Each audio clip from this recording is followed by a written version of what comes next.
So welcome back to the monthly roundups of computer flipping and my little adventure I got going on here. We are now on month 4, it is completed, and I have all the wonderful numbers and little stories and tidbits to share with you. So without further ado, let's get into it.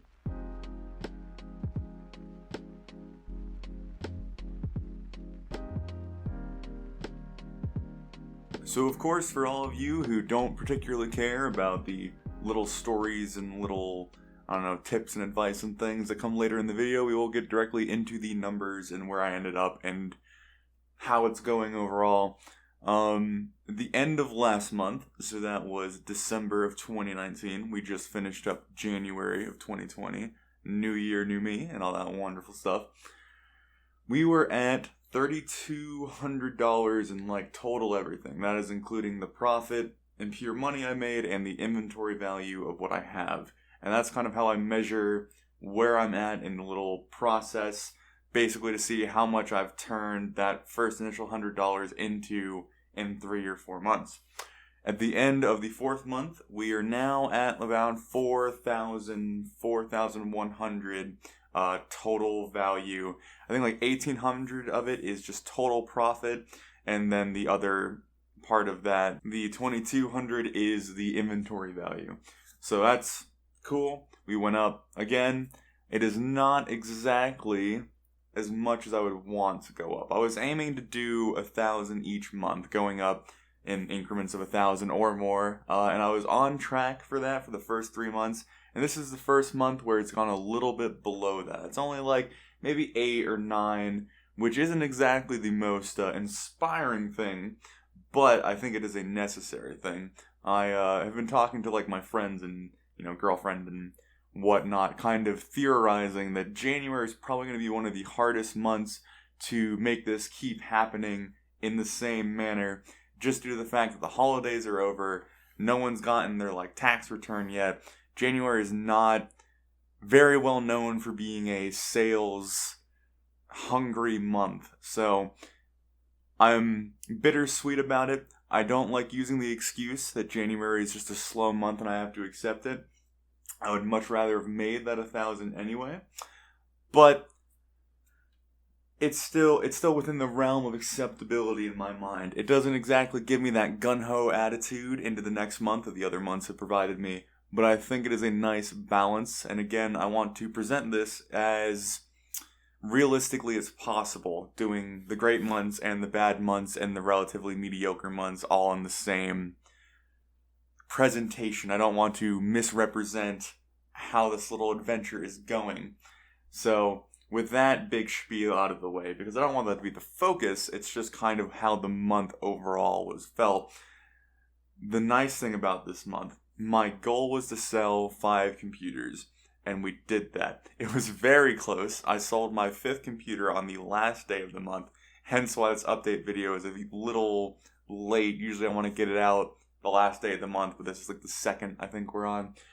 But that was interesting. I did sell 5.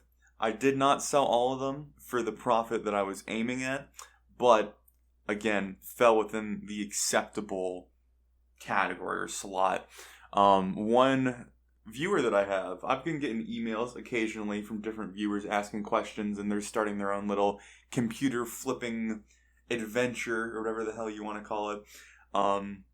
And they ask questions and ask for advice, and I'm kind of throwing around the idea of having some sort of question and answer kind of thing. That's probably not the best terminology for it, but answering frequently asked questions about what I do and how it's doing and what advice I would give to those questions. It's probably the longer but more accurate title for that video or concept. But anyway, I had a viewer ask me what my average profit was per computer. I didn't really know because I don't keep track of that. I do when I'm planning the build, but after it's sold, I just kind of accept the money I got for it, and I knew in my head that that's enough, and then I move on.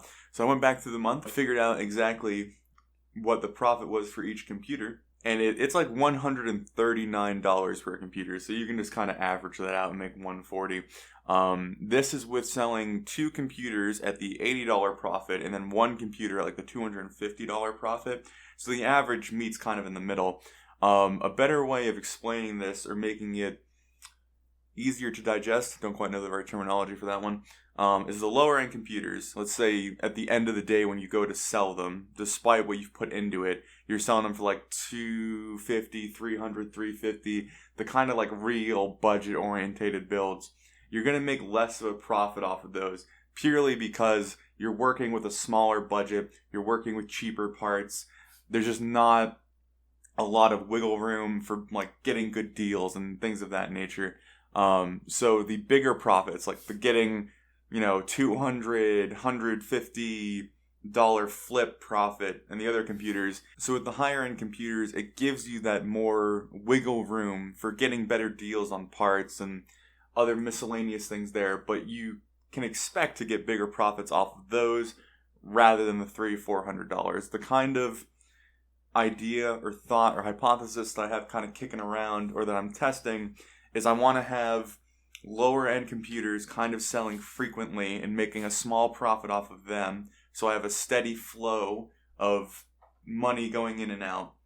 And then I can have a couple more high end builds that can kind of sit there and wait for the right buyer, and they're less frequent but bigger paydays, and hopefully that will meet in the middle to have some perfect trend line. That's kind of what I'm aiming to do, and so far it's been working out.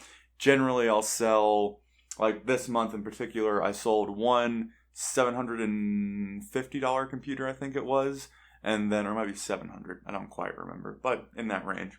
And then all the other computers were within the like $400 to $300 range. So that's kind of how the months have been going overall. I mean, there have been outliers here and there, but that is the idea and process that I'm kind of going forward with if you're interested in what my plan is. So that's kind of all of the, not necessarily boring stuff, but the more like informational part of the video over with, so we can get into a little bit of what the interesting things that happened this month were. If you watch my channel frequently, then you saw the GPU hustle video, which was absurd. And I would just mention that again because it was the biggest high point of this month. Like buying, like I had at one point in my inventory like 15 graphics cards. Having that amount of graphics cards versus projects was a little bit absurd, but it's kind of set me up to not have to worry about searching for graphics cards next month, which is a little bit of a load off my mind because that is one of the bottlenecks that I was running into. So, you can watch that video for more details, but again, it just brings a smile to my face every time I talk about it because it is just absolutely absurd. The other thing that I did this month, but you'll see the results of next month or hopefully in the next week or so, is the GPU comparison video, which is, I mentioned it in the GPU hustle video. I had the opportunity to have a bunch of different cards at different values in the used market, right? Like I have a $40 card, a $60 card, a $100 card, so on and so forth. And so I was personally interested in how they all stack up. If I spend $40 for a used card, is that a better idea than spending $200 on a used card, and so on and so forth? So kind of answering the age-old question of diminishing returns, but specifically within the scope of the used market and used graphics cards and that thing. So I have all the data for that video already done. I have a lot of B-roll shot for it, but I have not sat down and, polished it and finished the video yet. That will probably be the next one. And I am pretty surprised with how some of them landed. But again, you'll have to watch that video to figure out.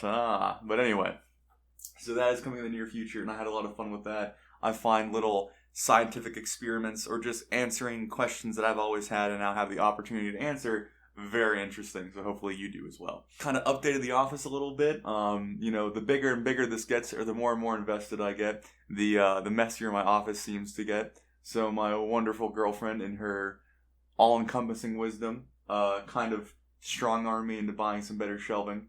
So we got that going on. The office looks really nice, and that's always well improved. So I imagine these videos get a little bit more template-y or a little bit repetitive because, again, it is just kind of like a check-in journal thing, and it's not supposed to be some thrilling experience from start to end.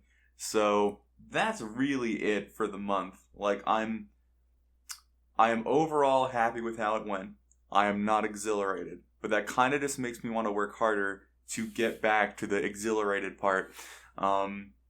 but I think it is important to show the ups and downs. It's not all just wonderful, great months. You do have months that are relatively lackluster. That's not to say that this month was bad. I didn't lose money or anything, but it did not, bring me to joyous tears. So anyway, this video was not super thrilling, but I will leave you with this. If you have questions and you have, Q&A style questions or whatever, or just you want advice here and there, shoot me an email, leave me a comment, do whatever you want to do. It's easy to get in touch with me. And if there is enough expressed interest in something of that nature, then I can make a much more structured video that is hopefully a bit more informational than this about specific questions that I get over and over again.